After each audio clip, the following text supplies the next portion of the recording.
जितना हम दूसरों के साथ अच्छा करते हैं, उतना ही हमारा हृदय पवित्र हो जाता है और भगवान उसमें बसता है।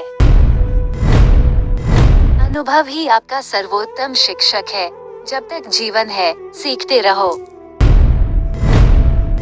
शिक्षा का अर्थ है उस पूर्णता को व्यक्त करना जो सभी मनुष्यों में पहले से विद्यमान है। जब तक करोड़ों लोग भूखे और अज्ञानी रहेंगे, मैं उस प्रत्येक व्यक्ति को विश्वासघाती मानूंगा जो उनकी कीमत पर शिक्षित हुआ है और उनकी ओर बिल्कुल भी ध्यान नहीं देता है। बाहर की दुनिया बिल्कुल वैसी है जैसा कि हम अंदर से सोचते हैं।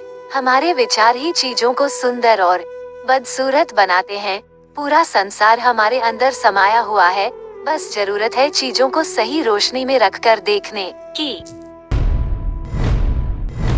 हम जितना अध्ययन करते हैं, उतना ही हमें अपने अज्ञान का आभास हो जाता है।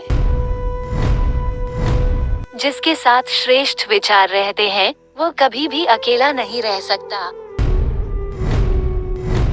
जब तक मनुष्य के जीवन में सुख दुख नहीं आएगा, तब तक मनुष्य को यह एहसास कैसे होगा कि जीवन में क्या सही है और क्या गलत है। लगातार अच्छे विचार करते रहे, बुरे विचारों को मन से निकलने का यही एक उपाय है। केवल उन्हीं का जीवन है जो दूसरों के लिए जीते हैं। अन्य सब तो जीवित होने से अधिक मृत हैं। जो अग्नि हमें गर्मी देती है, हमें नष्ट भी कर सकती है। यह अग्नि का दोष नहीं है। वो नास्तिक है जो अपने आप में विश्वास नहीं रखता है। ज्ञान का प्रकाश सभी अंधेरों को खत्म कर देता है।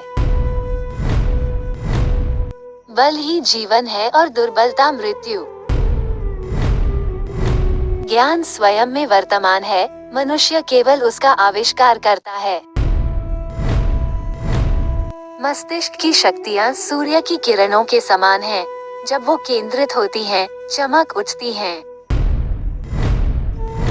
तुम नहीं अनुभव करते कि दूसरों के ऊपर निर्भर रहना बुद्धिमानी नहीं है।